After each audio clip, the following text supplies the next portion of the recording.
Olá galera, bom dia, boa tarde, boa noite, boa madrugada. Meu nome é Sidney Martins, professor de língua portuguesa aqui do LAC Concursos, o maior site de videoaulas do Brasil, quiçá das Américas. Então vamos parar de enrolação, vamos direto ao ponto. Hoje a nossa primeira aula, nós vamos trabalhar a parte de classes gramaticais. Qual é o intuito? O intuito é o seguinte: em toda prova de concurso público, você tem normalmente 40%, 30% de análise textual e 60% ou 70% de análise gramatical. Então, você tem de estudar gramática. Detalhe, para você conseguir fazer uma análise textual, antes você tem de fazer uma análise gramatical. E quando a gente pega esse conteúdo gramático e pergunta, por exemplo, para um aluno qual é a matéria que mais cai, ele, sem sombra de dúvida, já responde. É a análise sintática. Só que o avaliador, espertamente, sabe que você aprendeu de forma equivocada na escola. Então, ele vai colocar um termo com preposição, por exemplo, e vai pedir a função sintática, porque ele sabe que você vai responder objeto indireto.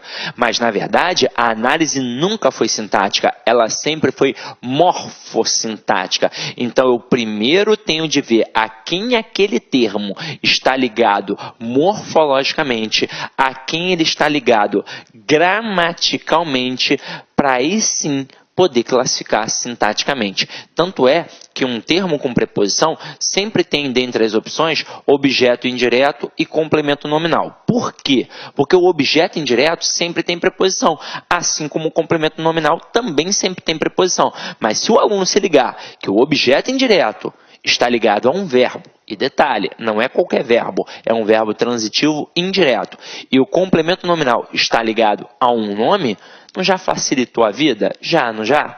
Então é o seguinte, hoje a gente vai procurar trabalhar uma base. É claro que eu vou mencionar alguns assuntos, alguns conteúdos, que aí você vai ficar assim, caramba, Sidney, e aí? Você não vai falar sobre isso de forma mais aprofundada? Não, porque ainda não chegou o momento. Você vai aprender quando chegar o momento. E algumas coisinhas aqui que não tiverem muita importância, eu já vou fazer uma reflexão e chamar a sua atenção para isso. Afinal de contas, a gente não vai fazer um curso de letras. Não é um curso acadêmico. A gente está fazendo um curso de língua portuguesa para provas de concursos públicos. Então, a gente vai direto ao ponto, para fazer você não perder tempo. Então você vai falar assim, caraca, Sidney, mas tem 2 horas a aula. É importante, meu irmão, tem 2 horas mesmo, porque língua portuguesa, o conteúdo é vasto, é enorme, beleza? Então vamos parar de enrolação, vamos direto ao ponto. Então olha só, galera, a primeira coisa que a gente vai trabalhar aqui são as modalidades da gramática, para você entender como a gramática funciona como um todo, para você saber exatamente aquilo que você está estudando, beleza? Então vem aqui comigo, ó. Eu tenho 5 campos a serem estudados, consequentemente eu tenho 5 modalidades. E aí a gente vai pontuar aqui, isso aqui, tópico por tópico, beleza? Então vem comigo, ó.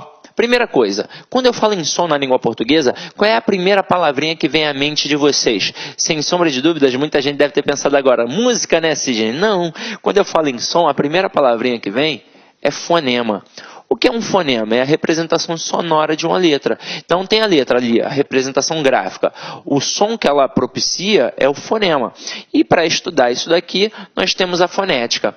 Portanto, a fonética é a modalidade da língua portuguesa responsável por estudar o campo do som. Agora, como isso cai em prova?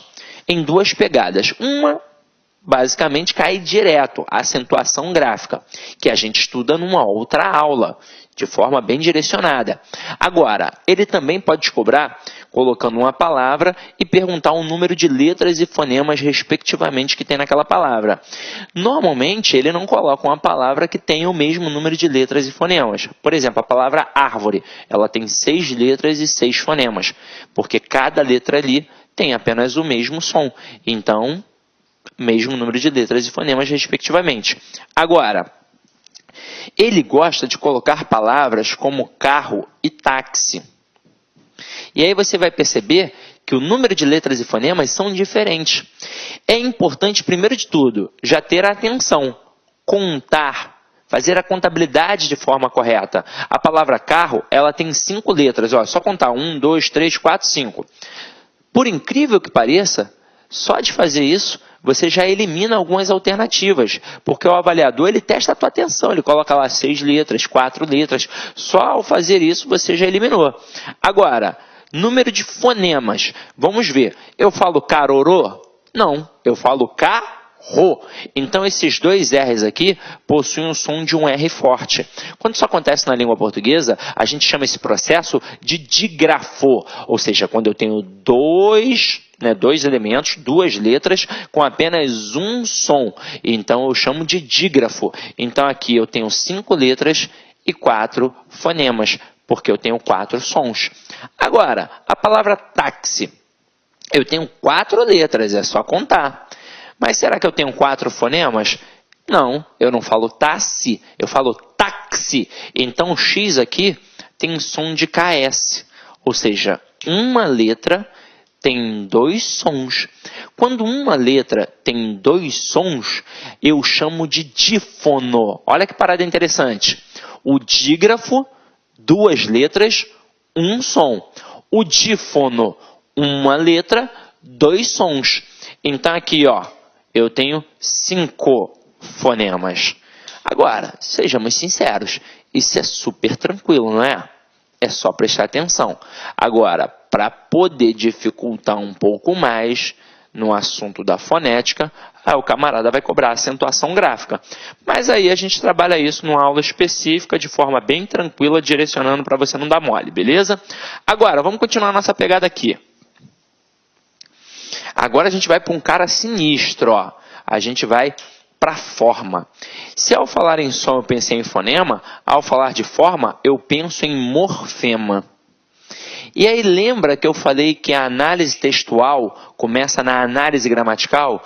Tudo começa nesse camarada aqui. O morfema é a menor unidade significativa de uma palavra. Então, antes da palavra, existem o morfema.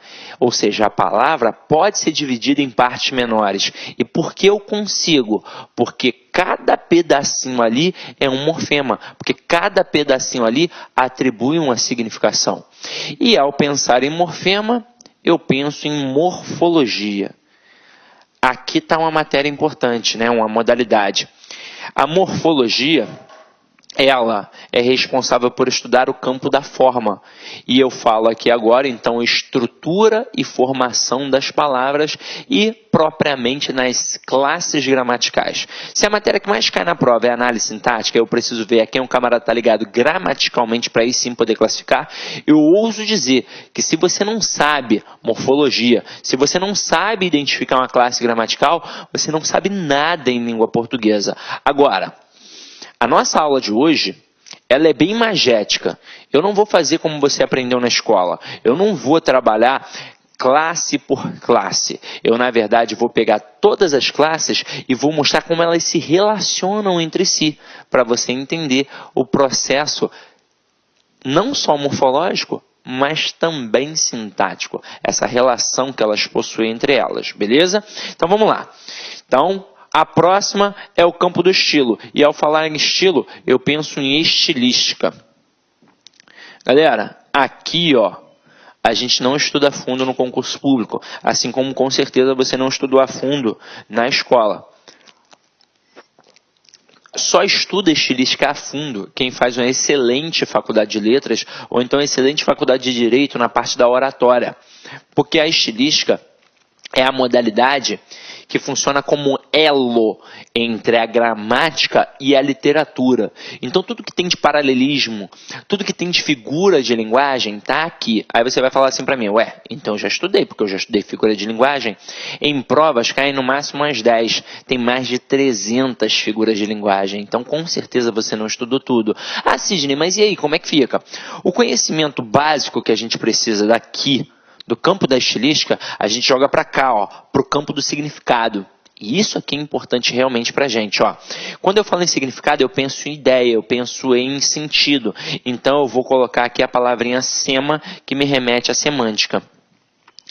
Como assim, Sidney, sema? Sema significa ideia. Só para citar como exemplo, a palavra semáforo, né, o famoso sinal de trânsito, sema é ideia e foro é levar, ou seja, significa levar uma ideia. Mas como assim? Que ideia? Ora, se está verde eu sigo, se está amarelo eu tenho atenção, se está vermelho eu paro. Então, a modalidade da semântica é muito importante para quem está fazendo prova de concurso público, até mesmo porque aqui aqui, ó, está diretamente ligado a um conteúdo que está no teu edital, que é a compreensão e interpretação de textos. A gente tem uma aula só para isso, mas eu já vou adiantar para você, não é a mesma coisa. Quando eu falo em compreensão, é aquilo que está dentro do texto. O comando da questão é, segundo o texto, de acordo com o texto, simplesmente no texto. Quando eu falo em interpretação, o bicho pega, porque vai além do texto. Então o comando muda também. Agora passa a ser infere-se que, deduz-se que, analisa-se que, e por aí vai. Então, na aula de interpretação, eu vou mostrar a vocês as diferenças básicas de compreensão e interpretação. Até mesmo porque, para fazer uma questão de compreensão, qualquer um que está agora assistindo a esta aula consegue fazer. Afinal de contas, basta ser alfabetizado, porque a resposta está dentro do texto. É só ter calma e atenção. Agora, quando eu falo em interpretação, aí o bicho pega, né? Porque vai exigir conhecimento de mundo. Quanto maior o teu conhecimento de mundo, maior a tua capacidade interpretativa. Então tem sim de ter lido bons livros, de ter visto bons filmes, de ter escutado boa música, idade conta, viagens conta, tudo isso vai contar. Aí você vai falar, pô, então tô ferrado, porque eu só vejo Sessão da Tarde, escuto a Anitta, mas para sua sorte, as questões de concurso são, na maioria das vezes, de compreensão. E quando são de interpretação, são questões muito tranquilas, que você vai ter assim, com certeza, o texto ainda como base. Então, se você trabalhar estratégias que a gente ensina aqui, com certeza vai dar certo. Só que ainda não é um momento, né? É para a aula de compreensão e de interpretação. Só chamei a atenção para a importância desta modalidade. Agora, e quando eu falo em relacionamento? Eu penso automaticamente em função sintática. E ao pensar em função sintática, eu penso em sintaxe.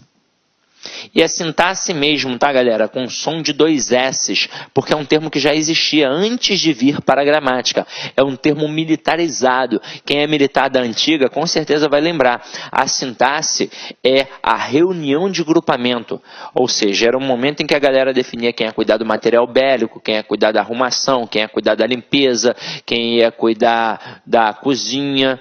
Então, reunião é ou não é um intervalo de tempo para as pessoas se relacionarem? Então, nada mais justo que chamar de sintaxe a modalidade que estuda o campo do relacionamento. E por que o campo do relacionamento? Porque eu nunca classifico sintaticamente. Eu sempre vejo a quem o camarada está ligado morfologicamente, a quem ele está relacionado morfologicamente, para aí sim poder classificar sintaticamente. Então, galera, definição agora.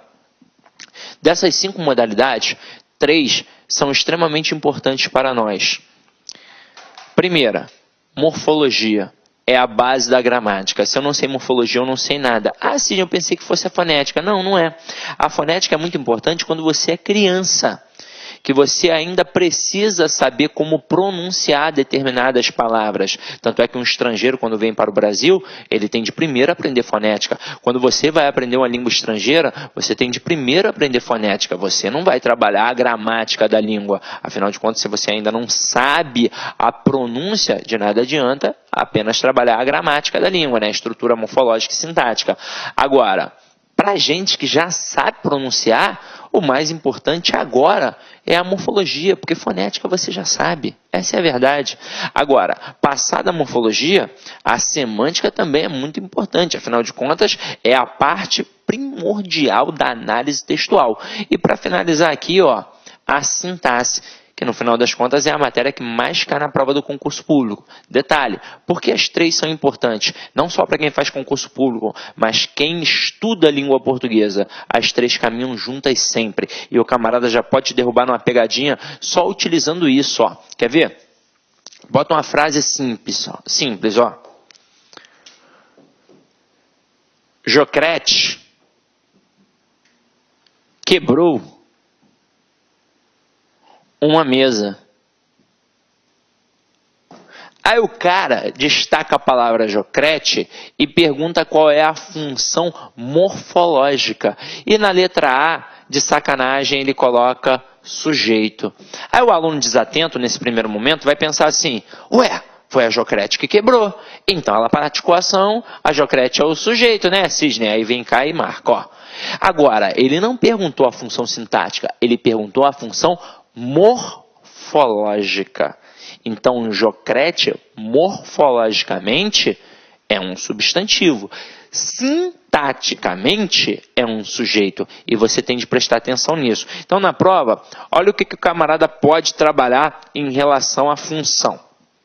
Normalmente, quando aparece a palavra função, a gente pensa logo em função sintática, porque era isso que a gente fazia na escola. Mas o camarada pode cobrar função morfológica, função semântica e função sintática. Olha que momento importante da aula. Quando o cara te cobra função morfológica, ele quer saber qual é a classe gramatical. Então, ó, no universo ali das classes gramaticais, ele quer saber o que é. Se é substantivo, se é adjetivo, se é pronome, se é advérbio e por aí vai. Agora, perguntou função semântica, ele quer saber qual é o sentido. E aí não adianta, né? Nós temos N possibilidades, vai depender do contexto, porque pode ser qualquer coisa. Agora, quando o cara cobra a função sintática, ele quer saber sobre os termos da oração. Então ele quer saber se é sujeito, se é predicado, se é objeto direto, objeto indireto, adjunto adverbial, adjunto adnominal e por aí vai. Aí você vai falar, caraca, não vou aprender isso nunca, estou ferrado, é muita coisa. Então se liga só. Eu hoje vou mostrar para vocês a importância dessa análise morfológica, a importância da identificação da classe gramatical. Porque isso aqui é um percurso de 100%. Mas se você consegue identificar a classe gramatical, você já percorreu 70% do trajeto. Então, depois analisar semanticamente, sintaticamente, vai ficar muito mais fácil. Tranquilo? Agora, o que eu vou falar aqui com vocês? A aula de hoje é extremamente imagética. Então, preste atenção, aproveita que é uma videoaula e aí você primeiro olha, depois você volta, veja de novo e anota. Ou então, Cisne, mas eu gosto de anotar na mesma hora.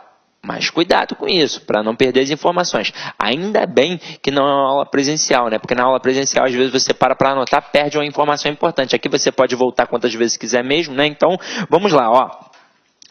Posso apagar? Posso, né? Então vamos lá.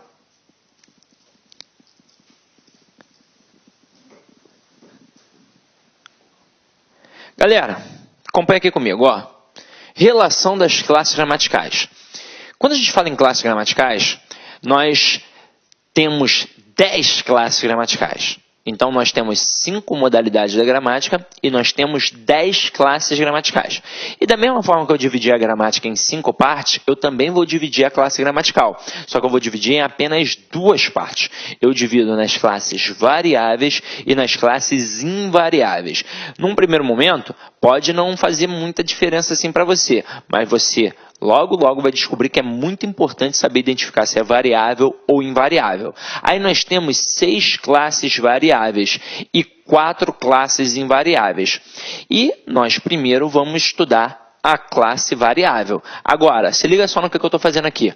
Nós vamos estudar as 6 variáveis exatamente assim, ó, como eu estou fazendo com as minhas mãos. Uma vai ficar isolada. Já vou até te adiantar. Quem fica isolado? É o verbo.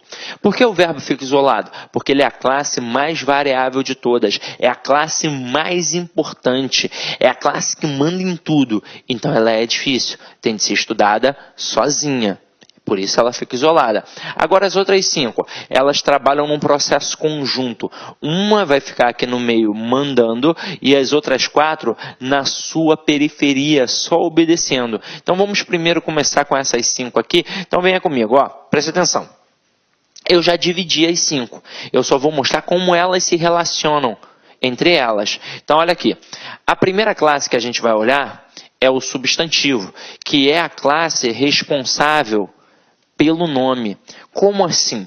Ela é uma classe responsável por nomear os seres e as coisas. Então, ó, os seres e as coisas. Qualquer ser ou qualquer coisa, a gente só dá esse nome porque, na verdade, a gente tem um substantivo.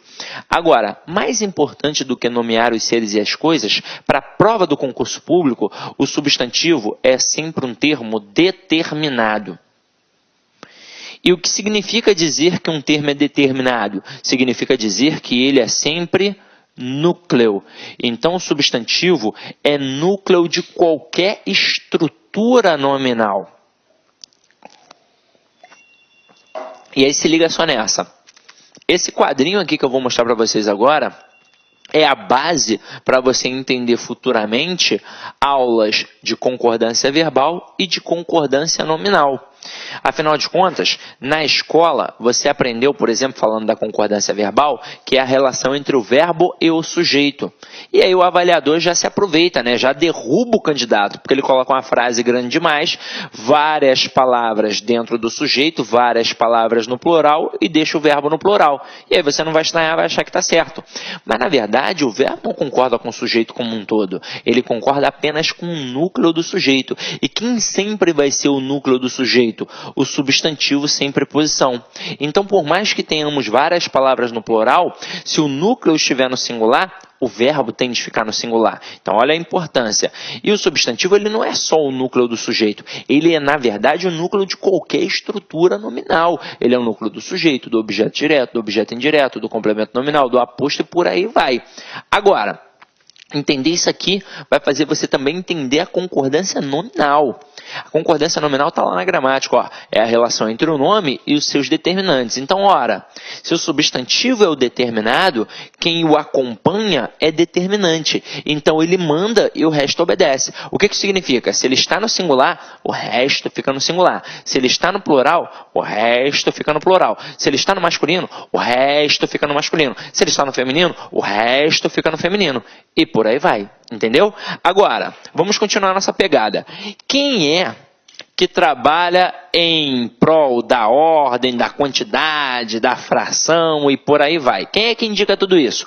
É o numeral. Agora, nós não temos por que perder tempo com o numeral, porque isso não cai em prova, praticamente não cai em prova. Então, por que você vai perder seu tempo se é um assunto galho fraco?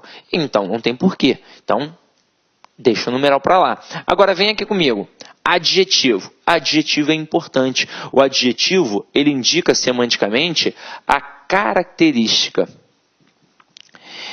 E na hora que eu falei do adjetivo, você deve ter pensado, caramba, é importante mesmo, porque na hora que você falou da concordância nominal, eu só pensei em substantivo e adjetivo. Na verdade, a concordância nominal se dá entre esses 5 elementos aqui sempre. Mas a gente pensa muito em substantivo e adjetivo porque da mesma forma que eu tenho substantivo composto, eu também tenho adjetivo composto. E tem muita relação de concordância do adjetivo com o substantivo nas provas de concurso público. Detalhe, esse cara aqui, o adjetivo, ele também é um excelente ferramenta para mostrar o quanto a análise é morfossintática. Porque se você identificar que o cara é gramaticalmente um adjetivo, você vai perceber que sintaticamente ele só pode ter 2 funções. Ou ele é um adjunto adnominal, ou ele é um predicativo. Que depois eu vou mostrar para vocês como é que funciona. Mas não é o momento agora ainda, beleza? Mas esse cara é realmente importante. E a gente vai estudá-lo futuramente com mais tranquilidade, como ele merece, tá? Mas a coisa mais importante que você precisa saber, ele indica característica, qualidade, atributo e por aí vai. Então, quando eu digo assim, Clara é bonita, bonita é um adjetivo para Clara. Então, está indicando uma característica, beleza? Agora, quem é responsável por flexionar em gênero e número? É o artigo. Quando eu falo em gênero e número, eu estou falando em masculino, feminino, singular e plural. Só que agora eu vou parar para fazer uma reflexão com vocês aqui, ó. Chegou um momento importante da aula. O artigo, normalmente, não tem a devida importância que merece.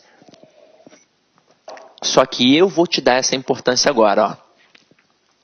Normalmente, até em gramáticas para concurso público, o artigo é colocado de lado, assim como o numeral é colocado de lado. mas o artigo não pode ser colocado de lado, porque além de flexionar em gênero e número, ele tem outras duas importantíssimas funções para a prova de concurso público. Ele sozinho, no universo dessas 10 classes gramaticais, ele é capaz de modificar qualquer outra classe gramatical. Na verdade, ele é capaz de substantivar qualquer outra classe gramatical.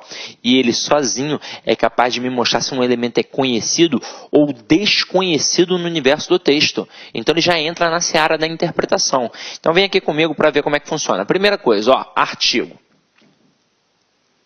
Ele flexiona em gênero e número. Quando a gente fala em gênero, eu falo masculino e feminino. Quando eu falo em número, eu falo em singular e plural. Primeira coisa, a gente já vai definir algo importante aqui. Quem é o coringa do gênero? Ou seja, quem é que manda? É o feminino ou é o masculino? É o masculino. O que isso significa? Vamos supor que aqui fosse uma sala presencial. E tivessem mais ou menos umas 100 mulheres.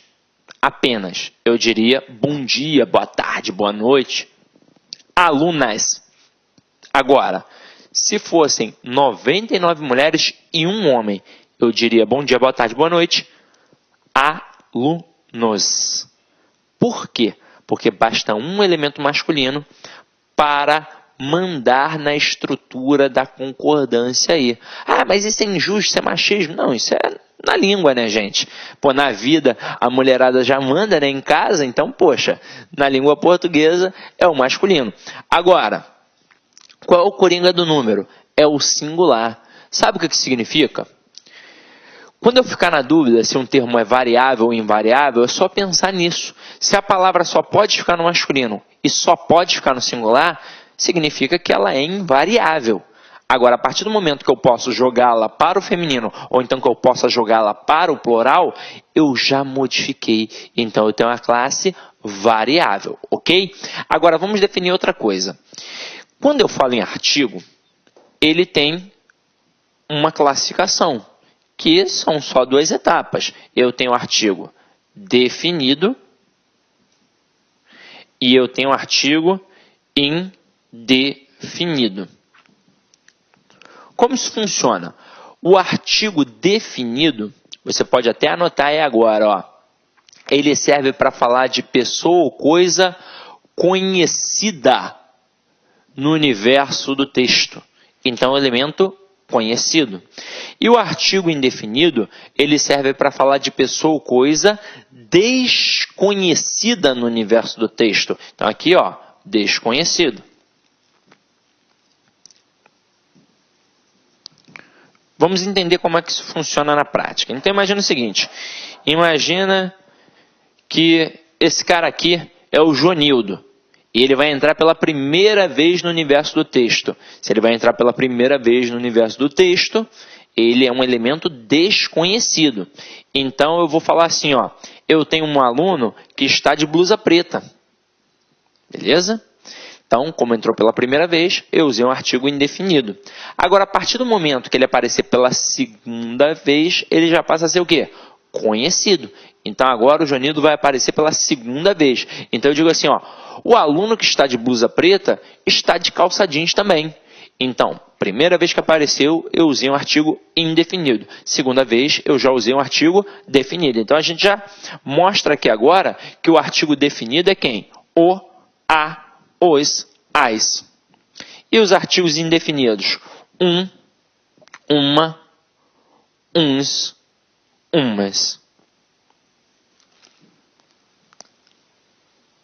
Aí você vai falar assim para mim, ah, Sidney, mas eu sempre falo o sol, o mar e a lua, e você há de concordar comigo que são elementos conhecidos universalmente, não tem por que indefini-los. E aí você vai pensar assim, já sei, então toda vez que começar um texto, toda vez que começar uma frase, eu sempre vou usar o artigo indefinido, Sidney? Não.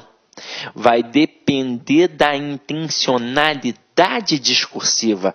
E agora você já começa a entender que nada gramatical é à toa, assim como nada sintático. Tem sempre uma intenção. Afinal de contas, eu chamo de análise textual, mas eu chamo de análise gramatical e análise sintática. Se eu estou chamando de análise, eu já estou fazendo uma interpretação. Então acompanha aqui comigo, ó. Vou mostrar um exemplo aqui para vocês, ó. Um exemplo bacana.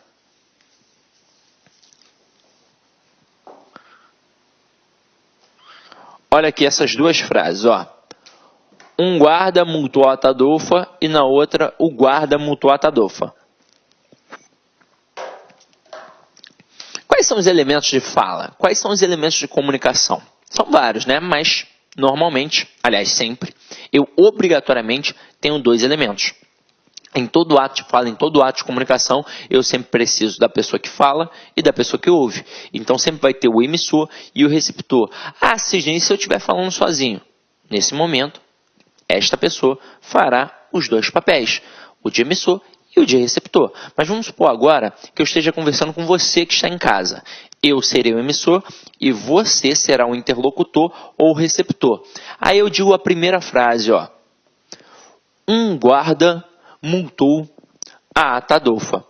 Eu mostro que eu, emissor, não conheço este guarda, mas eu mostro que você também não conhece. Ah, mas Sidney, se eu conhecesse? A gente iria descobrir em um outro momento do texto. Neste momento é impossível. Então, este guarda aqui, ele é desconhecido realmente.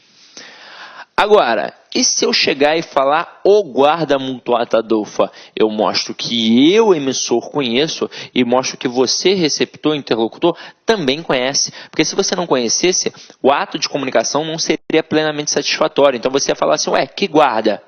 Entendeu a pegada? Então aqui, ó, este guarda aqui, ele é conhecido. E a Tadolfa é a nossa conhecida. Agora, se liga. Isso aqui pode cair numa prova? Óbvio que pode. Já para te derrubar. O CESP facilmente pode cobrar estruturas como essa daqui, ó. Se liga só, ele poderia colocar assim, ó. Frases 1 e 2 são idênticas morfologicamente, sintaticamente, semanticamente. Certo ou errado? Errado. Agora, se ele fala assim, as duas frases são idênticas sintaticamente, certo. Se ele fala as duas frases são idênticas morfologicamente, certo. Agora, se ele fala que as duas são idênticas semanticamente, aí está errado. Detalhe, o que tornou a frase semanticamente diferente uma da outra foi a presença do artigo de forma diferente. E aí você observa, gramaticalmente é a mesma coisa, sintaticamente vai ser a mesma coisa, porque gramaticalmente é artigo, sintaticamente vai ser uma adjunta de nominal, porque vai ser um termo que vai acompanhar aqui o nome. Agora, semanticamente é diferente, porque na frase 1 o guarda é desconhecido e na frase 2 o guarda é conhecido. Olha que questão ótima para cair numa prova. Agora volta ali comigo, ó. Deixa eu apagar aqui. Não precisa apagar não, né? A próxima frase é o seguinte. A gente já definiu que o artigo, além de flexionar em gênero e número, ou seja, masculino e feminino, singular e plural, ele também é capaz de modificar qualquer outra classe e ele também é capaz de me mostrar se um elemento é conhecido ou desconhecido, não é? O que ficou faltando? Essa concepção de modificar a frase. Então, imagina o seguinte. Imagina que você passou na prova do concurso público.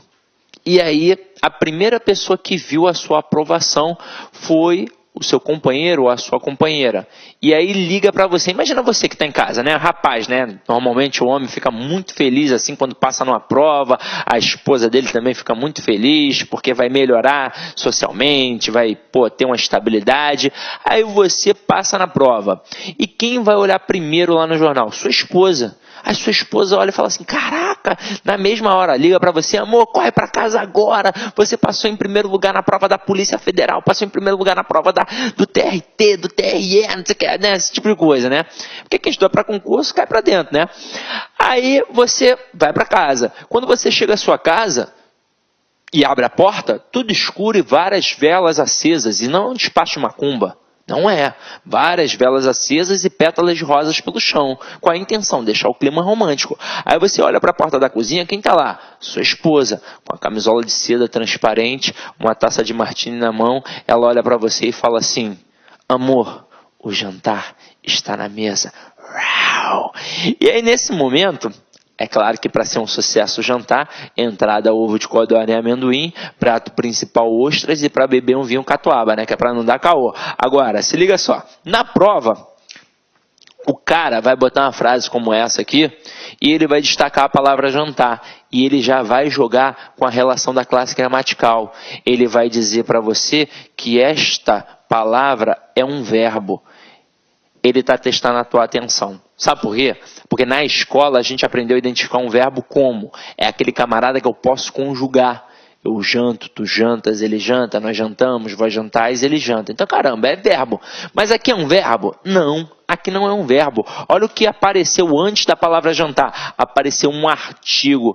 O que o artigo faz? Ele substantiva qualquer classe gramatical. Então, aqui, ó, não é um verbo. Aqui é um substantivo. E na língua portuguesa, esse processo tem nome. A gente chama isso daqui, ó, de derivação imprópria ou conversão. A gente vai ter uma aula. Peraí, deixa eu botar uma aguinha aqui. A gente vai ter uma aula só para definir esse processo de formação de palavras com vocês, para definir se é derivação, composição, alguns outros processos que não são tão importantes, porque quando a gente fala em derivação em concurso, quando cai derivação ou composição, mas eu já vou te adiantar um pouquinho. Aqui, quando a gente fala em derivação, derivação é o processo pelo qual eu formo uma nova palavra, ou seja, uma palavra derivada, a partir de uma palavra já existente na língua, que é a palavra primitiva. Só que aqui, a gente não está formando uma nova palavra. A gente está modificando a classe gramatical. A palavra continua a mesma. É por isso que se chama derivação imprópria, porque a gente não formou uma nova palavra. Ou até um nome melhor, conversão, porque eu apenas converti a classe gramatical. Até aí, tudo bem? Então, gente, olha como é importante o artigo. Além de flexionar em gênero e número, masculino, feminino, singular e plural, e nessa perspectiva até definir quem é variável ou invariável, ele ainda é capaz de modificar qualquer outra classe gramatical, na verdade, substantivar qualquer outra classe gramatical. Então, ele está presente normalmente naquelas questões de formação de palavras para trabalhar a derivação imprópria, e ele também é capaz de me mostrar se um elemento é conhecido ou desconhecido no universo do texto, já entrando na seara da interpretação. Então, bastante cuidado com o artigo, tá? E para finalizar aqui a nossa pegada, galera, a gente agora vai trabalhar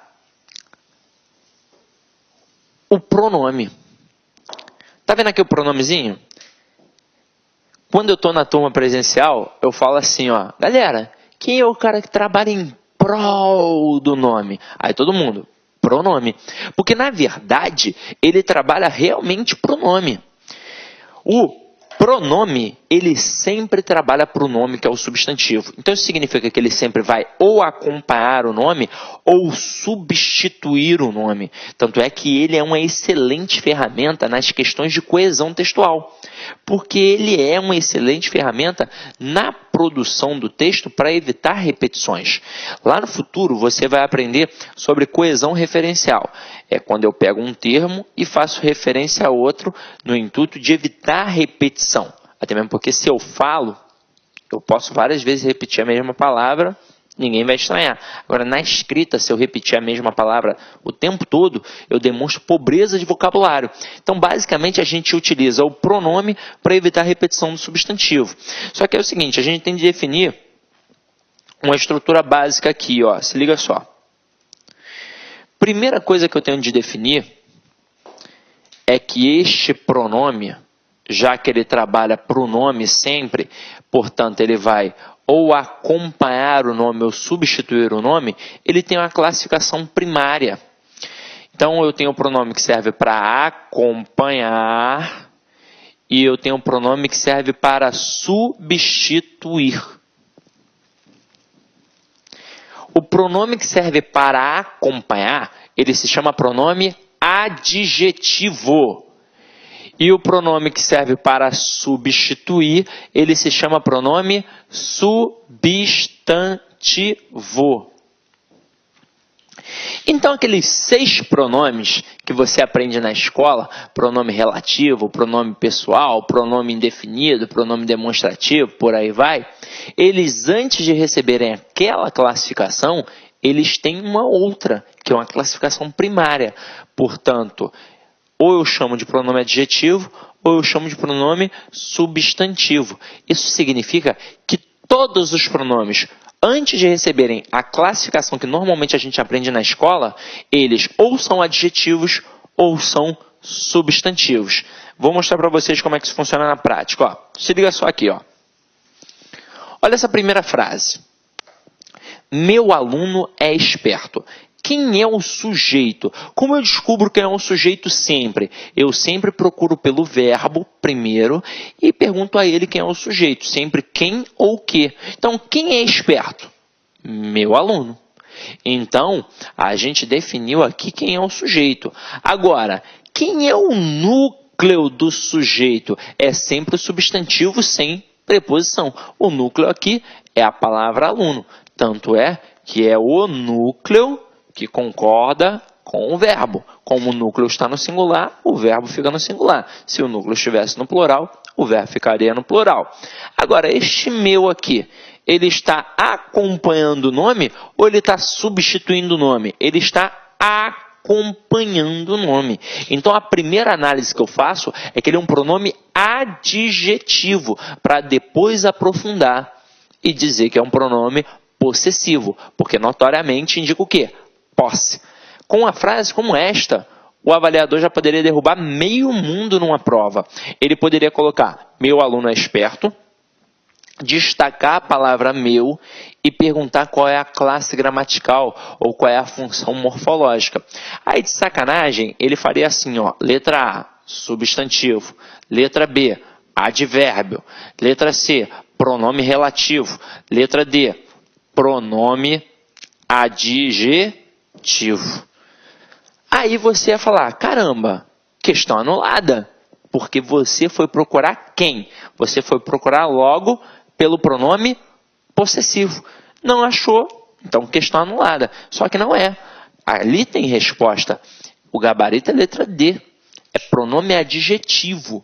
É claro que também é um pronome possessivo. Então, poderia tirar pronome adjetivo e colocar pronome possessivo. Agora, o que não poderia acontecer? Ele não poderia criar a alternativa é e colocar pronome possessivo. Porque aí nós teríamos duas respostas e aí sim a questão seria anulada. Tranquilo? Agora, olha a próxima. Ele é esperto. Quem é esperto? Ele. Então, o ele é o sujeito.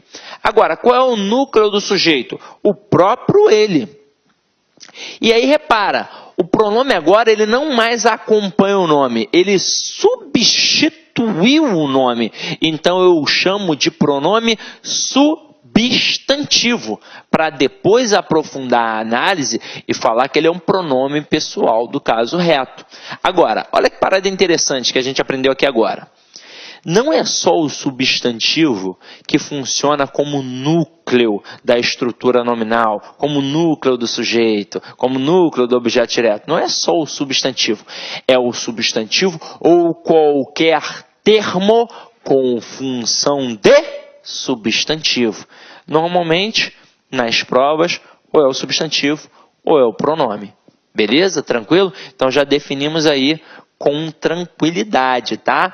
Agora, a gente vai partir para o verbo. Então, acompanha comigo, ó. Verbo tá aqui, ó, bonitão, isolado, para a gente poder estudar, ó. Vamos definir, galera. O que você pensa ao falar em verbo? Qual é a primeira coisa que vem à tua cabeça? Qual é a primeira coisa que vem à tua mente? Obviamente, é a palavra ação. O verbo indica ação. Mas o verbo, ele não indica apenas ação. Ele indica ação, ele indica estado. E ele também indica fenômenos da natureza. Só que o verbo não é muito importante só por isso, não. Ele, na verdade, é muito importante porque ele é responsável por um processo. Que processo é esse, Sidney? O processo do sistema SVC, que é o principal principal sistema linguístico da língua portuguesa, em que eu tenho sujeito, verbo e complemento. E o verbo é o principal. Afinal de contas, reparem, sujeito é função sintática, o complemento é função sintática, o verbo é uma função morfológica. Então, tá vendo a importância de saber morfologia? Aí, ele me diz quem é ele próprio, ele me diz quem é o sujeito, ele me diz quem é o complemento. Então, com ele, eu consigo descobrir todos os termos da oração. Quem é sujeito, quem é predicado, objeto direto, objeto indireto, adjunta adverbial e por aí vai. Então, caramba, Sigem, ele é importante pra caramba. Vai falar disso agora? Agora não. A gente vai falar sobre isso na aula de transitividade verbal. A aula de transitividade verbal é a introdução para toda análise sintática. É a introdução para a parte de regência. Então, a gente vai estudar isso sim, porque isso é muito importante. Só que agora, a intenção é estudar o verbo na sua estrutura. Então, a gente vai estudar as desinências verbais. Quando isso aqui cai em prova, o aluno se desespera. E não é à toa não, porque eu tenho desinência modo temporal e eu tenho a desinência número pessoal. Então o verbo ele varia em número, pessoa, modo e tempo. Por isso ele é a classe mais variável de todas. E isso cai em prova demasiadamente. A gente precisa definir muito bem e entender o que é número, o que é pessoa, o que é modo e o que é tempo. Até mesmo porque isso vai fazer você acertar uma questão propriamente de classe gramatical do verbo. E então nessa pegada o camarada vai cobrar tempos e modos verbais. E ele também pode cobrar isso daqui nas questões de vozes verbais. Um outro assunto que necessita desse aqui, Porque na hora que eu passo, por exemplo, da ativa para passiva, eu tenho que manter o mesmo tempo e o mesmo modo verbal. Então, isso aqui é extremamente importante. Detalhe, número e pessoa é muito fácil. Agora, modo e tempo o bicho pega. Então, olha só. Quando eu falo em número, a gente já viu com o artigo. Eu só estou querendo definir se é singular ou plural. Agora, quando eu falo em pessoa, eu estou falando de quem? Eu estou falando das pessoas do discurso. Eu tenho sempre quem fala, com quem se fala e de quem se fala. Então, eu sempre tenho o quê? 3 pessoas do discurso. Eu tenho primeira, segunda e terceira do singular, primeira, segunda e terceira do plural. Isso aqui é super tranquilo. Quem é a primeira pessoa do singular? Eu. Quem é a segunda? Tu. Quem é a terceira? Ele ou ela. Quem é a primeira pessoa do plural? Nós. Quem é a segunda? Vós. Quem é a terceira? Eles ou elas. Isso aqui é tranquilaço. Agora, o que é muito importante, tanto é que a maioria das questões, praticamente todas as questões que trabalham o verbo, elas trabalham tempos e modos verbais. Então agora a gente vai definir aqui com calma. Vou até apagar para a gente poder definir aqui com calma, tá? Ao falar em modo, quantos modos verbais eu tenho na língua portuguesa? Eu também tenho 3. Eu tenho o modo indicativo, o modo subjuntivo e o modo imperativo. Eu preciso ficar perdendo tempo com as conjugações, não sei o quê. Não.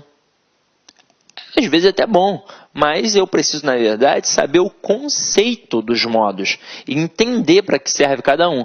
Para nossa sorte, a própria palavra já dá uma noção. Então, o modo indicativo é aquele que indica um fato, ou seja, trabalha com aquilo que é real, trabalha com aquilo que é realista. Então, é fato, fato real. Então, trabalha com atitude realista.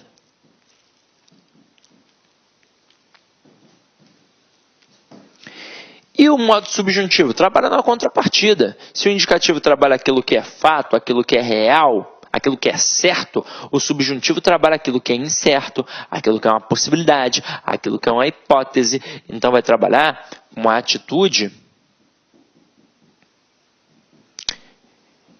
hipotética.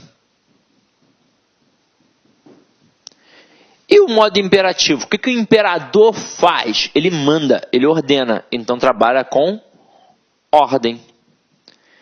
Não necessariamente a ordem, né? Pode ser uma ordem, um pedido, uma súplica. Vai depender da entonação da frase, mas a base inicial é a ordem. Como é que isso funciona na prática? Eu digo assim, ó, Tiago, saia daqui agora! Tiago, vamos comer. Pô, tô morrendo de fome. Então, na hora que eu digo, Tiago, saia daqui, eu tô dando uma ordem.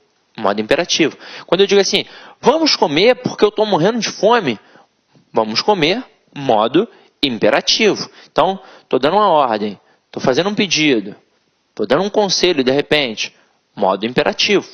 Agora, se eu falar assim, ó, o Tiago, ele quebrou a mesa do estúdio. Eu não estou dando uma ordem. E aí você vai pensar em fato ou possibilidade. Na hora que eu estou dizendo, Tiago quebrou a mesa do estúdio, pô, isso é um fato. Então, um modo indicativo. E se eu falar assim, ó, Tiago talvez soubesse as respostas da prova. Ele sabe? Não sei. Talvez soubesse. Então, é uma possibilidade. Então, modo subjuntivo. Tranquilo?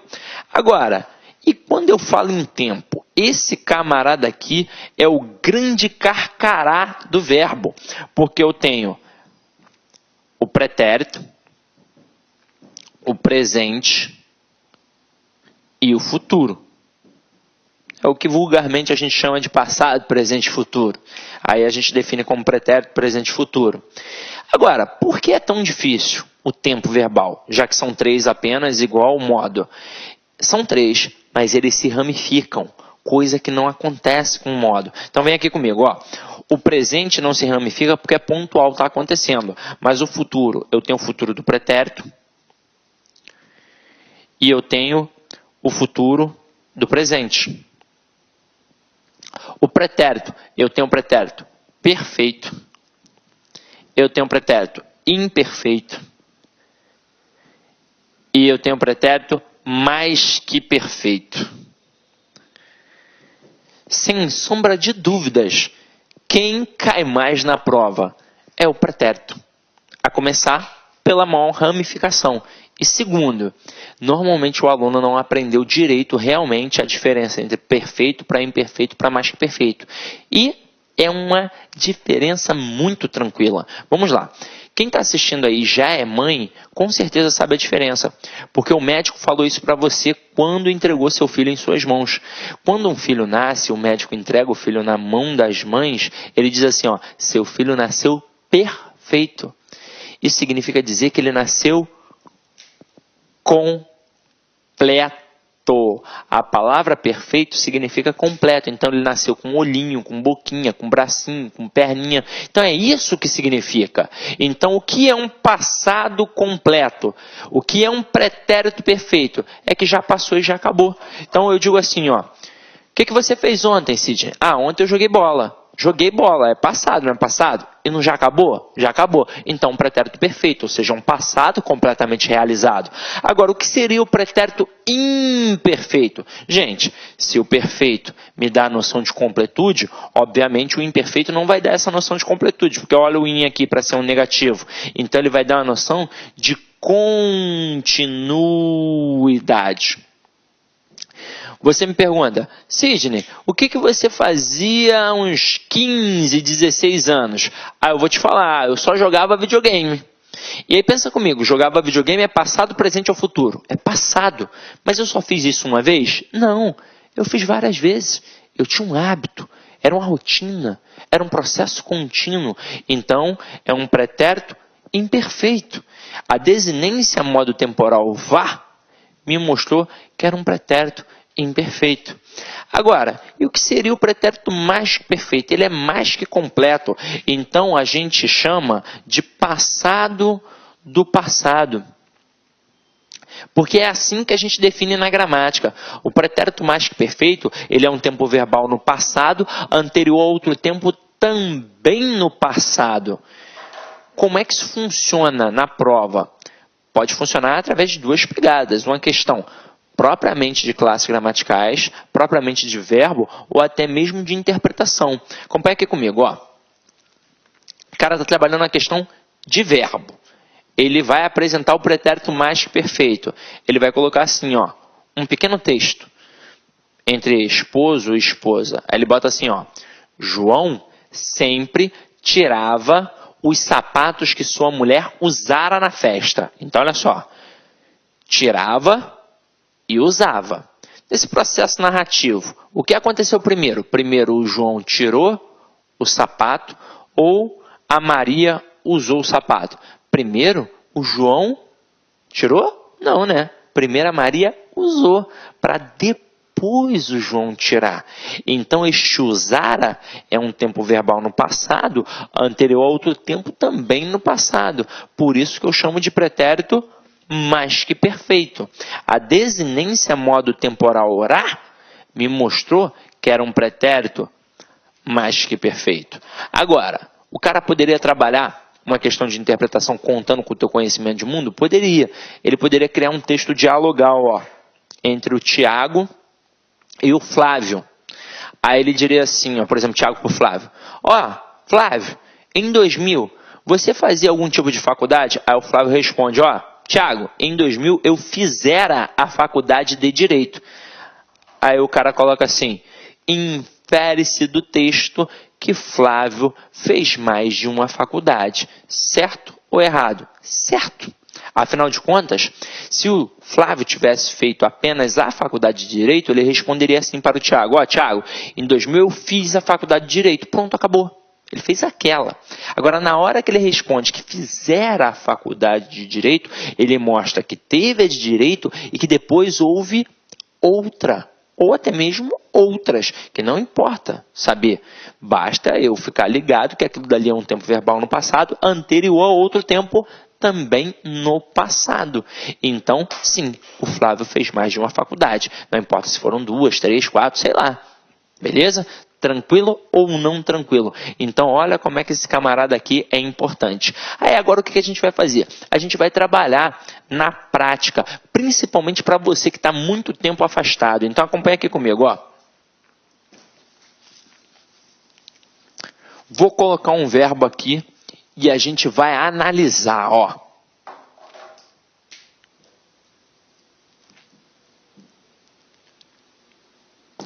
Cantávamos. Olha a pergunta que eu vou fazer a você. Quantas palavras tem ali? Eu tenho certeza que você que está em casa, provavelmente pode ter até pensado em mais de uma. Tem gente que deve ter falado assim, ó, 2, 3, 4. Na verdade, eu só tenho uma palavra. Mas a ideia era já provocar isso mesmo. Porque eu tenho uma palavra, mas essa palavra pode ser dividida em partes menores. Nós, na verdade, podemos dividi-la em 4 partes menores. E por que eu consigo dividi-la em 4 partes menores? Porque cada pedacinho aqui possui uma significação. Então, cada pedacinho aqui é um morfema. Então, aqui é um morfema, aqui é um morfema, aqui é um morfema, aqui é um morfema. Eu tenho 4 morfemas, mas vocês conhecem estes morfemas através de outros nomes mais tradicionais. Quer ver? Como é que é o nome do primeiro morfema aqui, ó, do Kant? O nome dele é radical ou base significativa. E aí vamos entender porque eu chamo de base significativa. Qualquer outro morfema aqui, além do radical, pode ser modificado. E ainda assim o conceito primordial do verbo é mantido. Então, se eu pego o vá e troco por um RE, vai ficar cantaremos. E ainda assim eu estou falando do verbo cantar. Agora, se eu trocar o cante e botar AM, vai ficar amávamos. Agora eu não falo mais do cantar, eu falo do amar. Se eu tirar o cante e botar o fal, vai ficar falávamos. E agora eu estou falando do verbo falar. Então o radical vai ser sempre a base da significação. E é por isso que os gramáticos chamam de radical. Afinal de contas, eles fizeram a analogia com a raiz da planta. A raiz não é a base da sustentação da planta? Então, o radical é a base da significação da palavra. Até aí tudo bem, não é? Agora, Quem é esse outro camaradinha que apareceu aqui, ó, depois do radical? Esse camarada aqui se chama vogal temática. A vogal temática, tão pequenininha, mas tem duas funções, por incrível que pareça. Primeira é a função de elo, ou seja, vai fazer a ligação entre o radical e as desinências. E segunda função mais importante para nós, vai mostrar qual é o tipo de conjugação verbal. Na língua portuguesa, nós temos 3 conjugações verbais. Primeira, segunda e terceira conjugações. Agora, como é que isso funciona? Pela aparição, pela incidência e pela sequência alfabética. Então, olha só, verbos terminados em AR, primeira conjugação, verbos terminados em ER, segunda conjugação e verbos terminados em IR, terceira conjugação. Na língua portuguesa, nós não temos verbos terminados em UR, mas nós temos verbos terminados em OR. E aí, o que eu faço? Eu crio uma quarta conjugação, coloco na primeira, na segunda, na terceira, como é que vai ser? Eu vou colocar aqui, ó, na segunda conjugação. Qual é a explicação da gramática para isso? Os verbos terminados em OR, eles já foram terminados em ER no passado. Então, o verbo por, ele já foi verbo poer, assim como compor, compoer, propor, propoer e por aí vai. Então isso significa que a vogal temática deles ficava na letra E. É por isso que eles hoje fazem parte da segunda conjugação. Agora eu pergunto, cantávamos, é primeira, segunda ou terceira conjugação? É primeira conjugação, afinal de contas vem do verbo cantar. Agora, olha que parada importante agora. A vogal temática faz a ligação entre o radical e as desinências. Então, obviamente, depois da vogal temática, eu tenho quem? Eu tenho as desinências. Quando aparecem duas, eu tenho na seguinte sequência. Primeiro, a desinência modo temporal, que eu vou chamar de DMT, e depois a desinência número pessoal, que eu vou chamar de DNP. Aí eu pergunto a você, se fosse uma sala presencial, eu ia pedir um aluno para poder classificar aqui para mim o tempo e o modo verbal de cantávamos.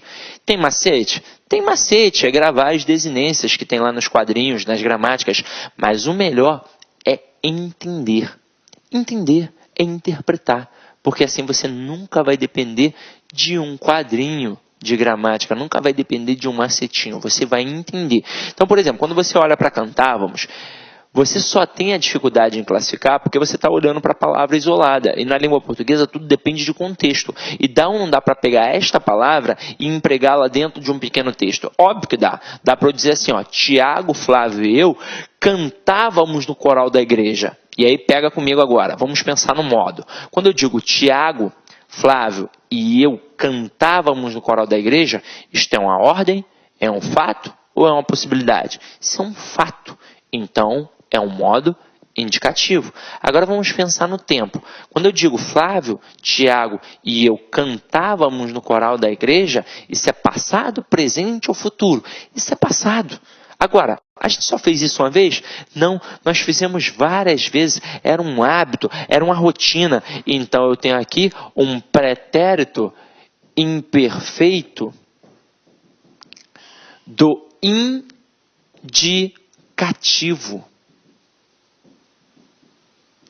Detalhe, não coloquei esse tempo, esse modo aqui à toa. Em provas de concurso público, ele normalmente é o que mais cai. É o que mais cai. Agora, qual seria o macetinho? Cantávamos, não vem do verbo cantar? Então, toda vez que a gente tem um verbo de primeira conjugação, ou seja, um verbo terminado em AR, e aparece a desinência modo temporal vá, é para indicar que é um pretérito imperfeito indicativo, ou seja, um tempo verbal no passado que indica uma continuidade, um hábito, uma rotina. É extremamente importante saber isso. Agora, e a desinência número pessoal? É para definir se está no singular ou no plural e quem é a pessoa, se é a primeira, segunda ou terceira. Então pensa comigo, cantávamos, quem é que está cantando? Nós. Se eu identifiquei através da desinência número pessoal, moço, que quem está cantando é o nós, então aqui eu tenho primeira pessoa do plural. Sejamos sinceros, é difícil antes, mas depois que a gente analisa é tranquilo. Mas, como aqui é um cursinho que te prepara para a prova, eu vou dar um macetinho também. Esse cara aqui é o que mais cai na prova, não é? Então vamos definir agora como é que isso funciona. Ó. Vou apagar aqui. Ó. Sim, não anotei. Pô, videoaula é uma maravilha. Pô, dá o pause e anota e depois volta, tranquilo? Então vem aqui comigo, ó.